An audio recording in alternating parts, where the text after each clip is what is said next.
അപ്പോഴ് ഡ്രൈവിംഗ് പഠിക്കുന്ന കുട്ടികൾ രണ്ട് വിഭാഗം കുട്ടികളുണ്ട്.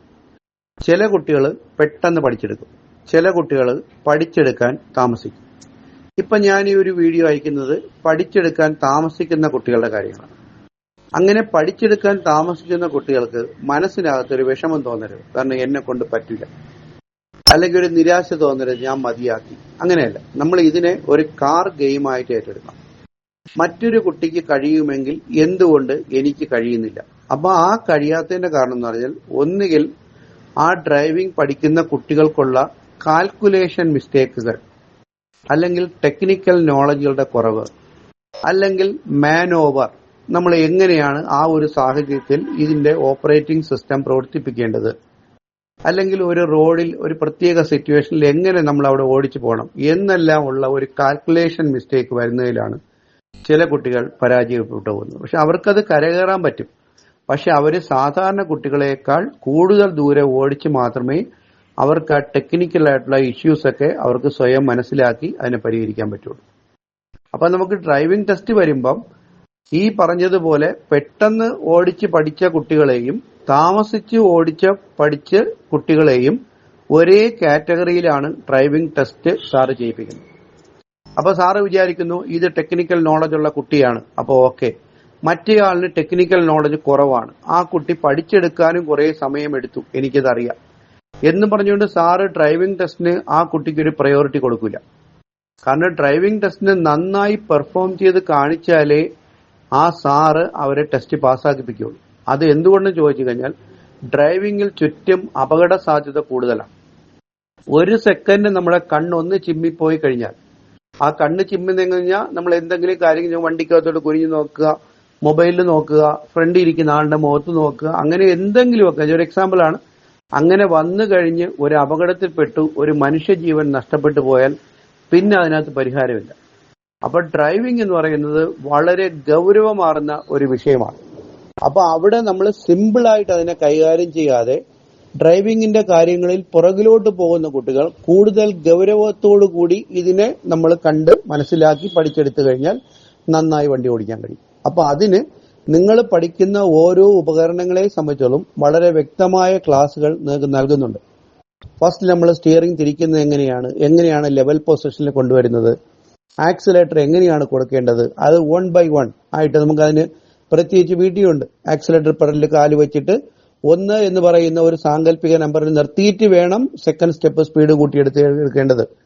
ബ്രേക്ക് പെഡലിൽ കാല് ചവിട്ടിയിട്ട് വേണം. നമ്മൾ സാധാരണയാണ് ഒരു ചവിട്ടല്ല ചവിട്ടുന്നത്.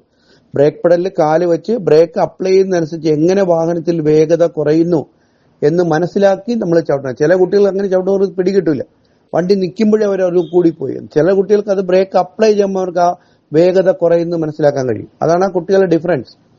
അതുപോലെ ക്ലച്ച്, നമ്മൾ ക്ലച്ച് ചവിട്ടുന്ന എപ്പോഴും ഒറ്റ ചവിട്ടാണ്. ആ ചവിട്ടുന്ന ക്ലച്ച് പ്ലാറ്റ്ഫോമിൽ പോയി തട്ടുക എന്ന് പറഞ്ഞാൽ വെരി സിമ്പിളാണ്. പക്ഷെ പല കുട്ടികളും എന്ന് പറഞ്ഞാൽ 10 കുട്ടികളെ പഠിപ്പിക്കുമ്പോൾ അതിൽ 7 കുട്ടികളും ക്ലച്ച് ചവിട്ടുന്നത് സാവധാനത്തിലാണ്. അപ്പൊ എന്തുകൊണ്ട് അവർ സാവധാനത്തിൽ ചവിട്ടുന്നു എന്ന് ചോദിച്ചു കഴിഞ്ഞാൽ അതാണ് ആ ഒരു കാരണം കൊണ്ടാണ് അവരുടെ ഡ്രൈവിംഗിൽ ഇംപ്രൂവ്മെന്റ് വരാത്തത്. അപ്പൊ സഡനായി ക്ലച്ച് ചവിട്ടി ആക്സിഡന്റ് നമ്മൾ അങ്ങനെ തന്നെ ചെയ്യുക. ക്ലച്ചിൽ നിന്ന് കാലെടുക്കുമ്പോൾ എപ്പോഴും പകുതിയിൽ നിർത്തിയെടുക്കാൻ പാടുള്ളൂ. അത് ബൈറ്റിംഗ് പോയിന്റ് ആണ്, മൂവിംഗ് പൊസിഷനാണ്, ഹാഫ് ക്ലച്ച് ആണ്. അപ്പൊ കാറിന്റെ പ്രൊസീജിയർ അതാണ്. അവിടെ നിർത്തിയെടുക്കുന്ന കുട്ടികൾക്ക് മാത്രമേ നന്നായി കാർ ഓടിക്കാൻ. അപ്പൊ ഈ ഒരു കാറ്റഗറിക്കകത്തുള്ള കുട്ടിക്ക് ഹാഫ് ക്ലച്ചിൽ നിൽക്കൂല, എടുക്കുന്ന കൂടിപ്പോ ഉടനെ അത് പരാജയം സംഭവിച്ചു. ഇനി അഥവാ അങ്ങനെ ഹാഫ് ക്ലച്ചിൽ നിർത്തി എടുക്കാൻ നമുക്ക് കഴിയണമെങ്കിലും ആക്സിലേറ്റർ നമ്മൾ പ്രോപ്പറായി കൊടുത്തു വെച്ചുകൊണ്ട്, അതായത് ആക്സിലേറ്റർ ക്രമപ്പെടുത്തി വെച്ചുകൊണ്ട് വേണം ക്ലച്ചിനെ നമ്മൾ കൺട്രോൾ ചെയ്യേണ്ടത്. അപ്പൊ അവിടെ ആക്സിലേറ്റർ ക്രമപ്പെടുത്തി വയ്ക്കാനുള്ള കൺട്രോൾ ആ കുട്ടിക്ക് ഉണ്ടാവണം. അതുപോലെ നമ്മൾ എവിടെ ബ്രേക്ക് ചെയ്യുമ്പോഴും ബ്രേക്കിന്റെ ആവശ്യം കഴിഞ്ഞാൽ അപ്പോഴും ബ്രേക്ക് വിട്ട് കാല് ആക്സിലേറ്ററിൽ വെച്ചാൽ മാത്രമേ ആ സമയം കൊണ്ട് നമ്മൾ ഒരു കുറഞ്ഞ ഗിയറിലോട്ട് മാറ്റി കഴിഞ്ഞാൽ അവിടെ ഉടൻ ആക്സിലേറ്റർ കൊടുത്ത് ക്ലച്ച് റിലീസ് ചെയ്ത് വണ്ടി നിന്നുപോകാതെ കൊണ്ടുപോകാൻ കഴിയുള്ളൂ. അപ്പൊ ഇതൊക്കെ നമ്മളെ ഡ്രൈവിംഗിന്റെ ഈ പഠിപ്പിക്കുന്ന ക്ലാസ്സുകൾ ചില കുട്ടികൾക്ക് പിടി കിട്ടാത്തതാണ് അവർ ഡ്രൈവിംഗിന്റെ പെർഫോമൻസ് കുറയുന്നത്. അപ്പൊ അത്തരം കുട്ടികൾ ഒരു ലേണേഴ്സ് ലൈസൻസ് എടുത്തു കഴിഞ്ഞാൽ അവർക്ക് 30 ദിവസം കൊണ്ട് നന്നായി ഓടിക്കുന്ന, അല്ലെങ്കിൽ ടെക്നിക്കൽ നോളജ് ഉള്ള കുട്ടികളെ പോലെ, അല്ലെങ്കിൽ മാനോവർ ഉള്ള കുട്ടികളെ പോലെ ഓടിക്കാൻ കഴിയില്ല. അവർക്ക് അഡീഷണൽ പ്രാക്ടീസുകൾ വേണ്ടി വരും. അപ്പൊ ഈ അഡീഷണൽ പ്രാക്ടീസുകൾക്കെല്ലാം അഡീഷണൽ പേയ്മെന്റുകളാവും. അപ്പൊ പേയ്മെന്റ് വരാതെ പ്രാക്ടീസ് ചെയ്യാൻ ഡ്രൈവിംഗ് സ്കൂളിനകത്ത് ഇവിടെ എല്ലാ സംവിധാനങ്ങളും അവൈലബിൾ ആണ്. സ്റ്റിയറിംഗിനെ സെപ്പറേറ്റ് ചെയ്ത് തിരിച്ച് പ്രാക്ടീസ് ചെയ്യാം അൺലിമിറ്റഡ് ആയിട്ട്. ആക്സിലേറ്റർ ആണ് പ്രശ്നമെന്നുണ്ടെങ്കിൽ നമ്മളെ ലെഗ് കൺട്രോൾ ആക്സിലേറ്ററിനെ നമ്മൾ കൺവേർട്ട് ചെയ്ത് ഹാൻഡ് കൺട്രോൾ ആക്കി വെച്ചിട്ടുണ്ട്. നമുക്കത് കണ്ട് കൊടുക്കാനുള്ള ഒരു പരിശീലനമാണ്. ആക്സിലേറ്ററിനെ കണ്ട് കൊടുത്ത് മനസ്സിൽ പതിഞ്ഞിട്ട് പിന്നെ നമ്മൾ ലെഗ് കൺട്രോളിൽ പോയി പ്രാക്ടീസ് ചെയ്യാം. അതുപോലെ ഗിയർ ഇടുന്നതാണ് പ്രശ്നമെങ്കിൽ ഗിയർ ലിവറിനെ നമ്മൾ അവിടെ ഉണ്ടാക്കി വെച്ചിട്ടുണ്ട്. അതിൽ ഗിയർ ലിവറിന്റെ നോബിൽ വെച്ചിരിക്കുന്ന അതേ ഡയറക്ഷൻ അനുസരിച്ച് ഗിയറുകൾ പോകുന്ന വഴി നമുക്ക് അവിടെ കാണാം. ആ വഴിയിലൂടെ നോക്കി നമുക്ക് പിടിച്ചിടാം. അപ്പൊ നമുക്ക് മനസ്സിലാവും സെക്കൻഡ് ഗിയറിൽ നിന്ന് തേർഡ് ഗിയർ ഇടുമ്പോൾ എന്തുകൊണ്ട് ഗിയർ ലിവർ ഫസ്റ്റ് ഗിയറിന് അങ്ങോട്ട് പോകുന്നു. അപ്പൊ സെക്കൻഡ് ഗിയർ തേർഡ് ആകുമ്പോൾ ഗിയർ ലിവറിനെ ശകലം റൈറ്റിലോട്ട് പിടിച്ച് മുമ്പിലോട്ടാക്കുമ്പോൾ ന്യൂട്രലായി, വീണ്ടും മുമ്പിലോട്ടാക്കുമ്പോൾ തേർഡായി. അപ്പൊ അതെല്ലാം ലേസർ കട്ടിങ്ങിൽ നമ്മൾ കട്ട് ചെയ്ത് റെഡിയാക്കി വെച്ചിട്ടുണ്ട്. ഇതൊന്നും മറ്റു ഡ്രൈവിംഗ് സ്കൂളുകളിലില്ല എന്ന് എന്റെ അറിവിൽപ്പെട്ടിടത്തോളം. ഇത് നമ്മുടെ MGN മോട്ടോർ ഡ്രൈവിംഗ് സ്കൂളിലുണ്ട്. ഞാനിത് ഒരു നല്ല എഫിഷ്യന്റ് ആയ ഒരു വെൽഡറുടെ സഹായത്തോടു കൂടി അദ്ദേഹത്തിന്റെ ഹെൽപ്പോടു കൂടിയാണ് കുട്ടികൾക്ക് നിങ്ങൾക്ക് ചെയ്യാനുള്ള ഒരുപാട് ഫെസിലിറ്റീസ് ഇവിടെ ഒരുക്കി വെച്ചിരിക്കുന്നത്. അല്ല സാധാരണ നമ്മൾ ക്ലാസ്സിൽ പോയി ക്ലാസ് തീർക്കുകയല്ല. നിങ്ങൾ ഒരു ദിവസത്തെ ക്ലാസ്സിന് പോകുമ്പോൾ എന്തെല്ലാം മിസ്റ്റേക്ക് ഉണ്ടായോ നിങ്ങൾ ഇവിടെ വന്ന് നിങ്ങളുടെ സമയ ലഭ്യത അനുസരിച്ച് പ്രാക്ടീസ് ചെയ്ത് ആ മിസ്റ്റേക്ക് ഒഴിവാക്കി പിറ്റേന്ന് ചെയ്ത് കഴിഞ്ഞാൽ നിങ്ങൾ ഓക്കെ ആയി കഴിഞ്ഞു. അപ്പൊ ആക്സിലേറ്റർ വെച്ച് ക്ലച്ചിനെ പകുതിയിൽ കൺട്രോൾ ചെയ്യൂ എന്ന് പറയുമ്പോൾ നിങ്ങൾ നിരന്തരം ആക്സിലേറ്റർ കൊടുക്കാതെയാണ് ക്ലച്ച് കൺട്രോൾ ചെയ്യുന്നതെങ്കിൽ നിങ്ങൾക്ക് ഇമ്പ്രൂവ്മെന്റ് വരില്ല. അപ്പൊ അവിടെ നിങ്ങളുടെ ദിവസങ്ങൾ നഷ്ടപ്പെട്ടുകൊണ്ടിരിക്കും. അത് നിങ്ങളെ പഠിപ്പിച്ച ഇൻസ്റ്റിറ്റ്യൂട്ടിലെയോ പഠിപ്പിച്ച ഇൻസ്ട്രക്ടറെയോ തകരാറില്ല, പഠിപ്പിച്ചു തന്ന ക്ലാസ്സുകളെ നിങ്ങൾ ശ്രദ്ധാപൂർവ്വം മനസ്സിലാക്കാത്തതുകൊണ്ടാണ്. അപ്പൊ അതിന് നമ്മൾ ഓരോ കുട്ടികൾക്കും സെപ്പറേറ്റ് വാട്സപ്പ് ഗ്രൂപ്പ് ഉണ്ട്. അതിലൂടെ വോയിസ് മെസ്സേജ് അയക്കുന്നുണ്ട്, വീഡിയോ മെസ്സേജ് അയക്കുന്നുണ്ട്, ഡ്രൈവിംഗിന്റെ കാര്യങ്ങളിൽ നമ്മൾ അവലോകനം ചെയ്യുന്നുണ്ട്, എന്നിട്ട് കുട്ടികൾ തമ്മിൽ ഡിസ്കസ് ചെയ്യുന്നുണ്ട്. ഇതെല്ലാം നമ്മൾ ഈ ടെക്നിക്കൽ നോളജ് കുറഞ്ഞ കുട്ടികളെ ഡെവലപ്പ് ചെയ്യുന്നതിന് വേണ്ടി നമ്മൾ സ്വീകരിച്ചിരിക്കുന്ന മാർഗങ്ങളാണ്. പക്ഷെ ആ ടെക്നിക്കൽ നോളജ് കുറഞ്ഞ കുട്ടികൾ ഇതിനൊന്നും തയ്യാറല്ല. നമ്മൾ അയക്കുന്ന വീഡിയോ മെസ്സേജുകൾ കേൾക്കാറില്ല, കാണാറില്ല. അതിലേക്ക് എന്തുകൊണ്ട് എന്റെ ഡ്രൈവിംഗിന്റെ നിലവാരം കുറയുന്നു, അപ്പൊ ഞാൻ ഒന്നുകൂടെ ശ്രദ്ധിക്കാം എന്ന് ചിന്തിക്കാറില്ല. അപ്പൊ എപ്പോഴും പഠിപ്പിക്കുന്ന അധ്യാപകനോടൊപ്പം പഠിക്കുന്ന കുട്ടിയും അതുപോലെ പ്രാക്ടീസ് ചെയ്താൽ മാത്രമേ ചില കുട്ടികൾക്ക് റിസൾട്ട് വരുള്ളൂ. എല്ലാവർക്കും അങ്ങനെയല്ല.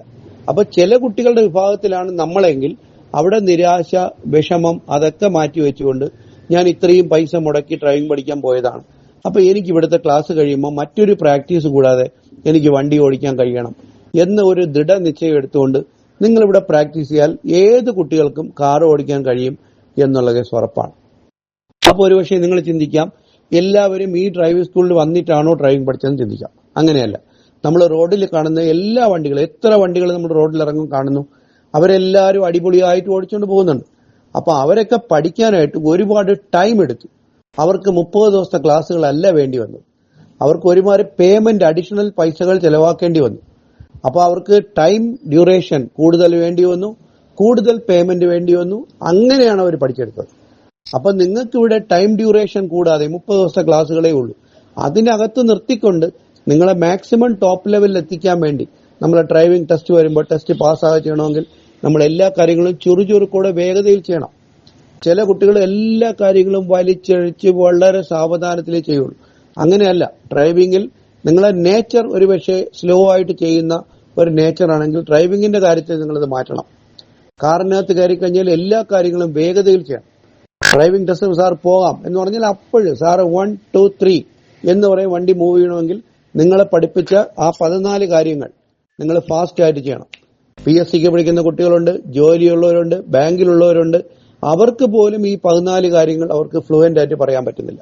പക്ഷെ ഏത് കുട്ടികളാണോ ആ 14 കാര്യങ്ങൾ, സാർ ഞാൻ ഡോർ അടച്ചു, ഞാൻ സീറ്റ് അഡ്ജസ്റ്റ് ചെയ്തു, സീറ്റ് ബെൽറ്റ് ഇട്ടു, സൈഡ് മിറർ അഡ്ജസ്റ്റ് ചെയ്തു, ബ്രേക്ക് ചവിട്ടി, ക്ലച്ച് ചവിട്ടി, ന്യൂട്രലാക്കി, അങ്ങനെ പറഞ്ഞ് 14ാമത്തെ കാര്യമാകുമ്പോൾ വണ്ടി മൂവ് ചെയ്യണം.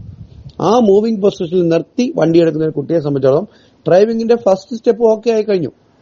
അപ്പൊ അത്രയും ഈസി ആയിട്ട് നമ്മൾ പഠിപ്പിച്ചിട്ട് പോലും എന്തുകൊണ്ട് നിങ്ങൾക്കത് പഠിച്ചെടുക്കാൻ കഴിയുന്നില്ല? അപ്പൊ അതിന്റെ കാരണം നിങ്ങൾ അതിനുവേണ്ടി ടൈം സ്പെൻഡ് ചെയ്യുന്നില്ല എന്നുള്ളതാണ്. ഇത് എല്ലാ കുട്ടികളുടെയും കാര്യമല്ല, ചില കുട്ടികളുടെ കാര്യങ്ങൾ പറയാം. അപ്പൊ നിങ്ങൾ ഇതുപോലെ ഡ്രൈവിംഗ് സ്കൂളിൽ പഠിപ്പിക്കുന്ന കാര്യങ്ങൾക്ക് അതുപോലെ പ്രാധാന്യം കൊടുത്ത് അതുപോലെ പഠിച്ചെടുത്താൽ നിങ്ങൾ മിടുക്കരായി നിങ്ങൾക്ക് മറ്റൊരു പ്രാക്ടീസ് കൂടാതെ വണ്ടി ഓടിക്കാൻ കഴിയും. അല്ലാതെ നമ്മളിപ്പോ എന്തെങ്കിലുമൊക്കെ മന്ത്രം ജപിച്ചതുകൊണ്ടോ കുറച്ച് ഭസ്മം തലയിട്ടതുകൊണ്ടോ ഒന്നും കാർ ഓടിക്കാൻ പറ്റില്ല. അതിന്റെ അതേ ഉപകരണങ്ങൾ, അതിനകത്തുള്ള ഓരോ ഇൻസ്ട്രുമെന്റ്സുകളും കൃത്യമായി പ്രവർത്തിപ്പിക്കാൻ കഴിയുന്ന ഒരു കുട്ടിക്ക് മാത്രമേ നന്നായി വണ്ടി ഓടിക്കാൻ പറ്റുള്ളൂ. ഇതൊരു ഒരു പിടികിട്ടാ കനിയല്ല. എല്ലാവർക്കും ചെയ്യാൻ പറ്റുന്ന കാര്യങ്ങളേ ഉള്ളൂ. ഡ്രൈവിംഗ് ടെസ്റ്റിന്റെ പ്രത്യേകത എന്ന് പറഞ്ഞാൽ നമുക്ക് പഠിച്ചെടുക്കുന്ന സമയങ്ങളിൽ മാത്രം ഇക്കാര്യങ്ങൾ ശ്രദ്ധിച്ചാൽ മതി. ഇത് നമുക്ക് പിടുത്തം കിട്ടിക്കഴിഞ്ഞാൽ പിന്നെ നമ്മൾ കാറിനകത്ത് കയറിയിരിക്കുന്നു, നമ്മൾ കൂടെ ഇരിക്കുന്ന അച്ഛനോടോ അമ്മയോടോ അല്ലെങ്കിൽ ഹസ്ബൻഡിനോടോ കാര്യവും പറഞ്ഞ് കാർ ഓടിച്ചുകൊണ്ട് പോകുന്നു. എല്ലാ കാര്യങ്ങളും ഓട്ടോമാറ്റിക് ആയിട്ട് നടക്കും. പക്ഷെ ഡ്രൈവിംഗിന്റെ പഠന സമയങ്ങളിൽ ഇപ്പൊ എന്ത് ചെയ്യുന്നു? അപ്പോൾ സാർ ഞാൻ ഈ വളവ് കഴിഞ്ഞിട്ട് പറയാം സാർ, കാരണം നമ്മളെ ശ്രദ്ധ വളവിലാണ്.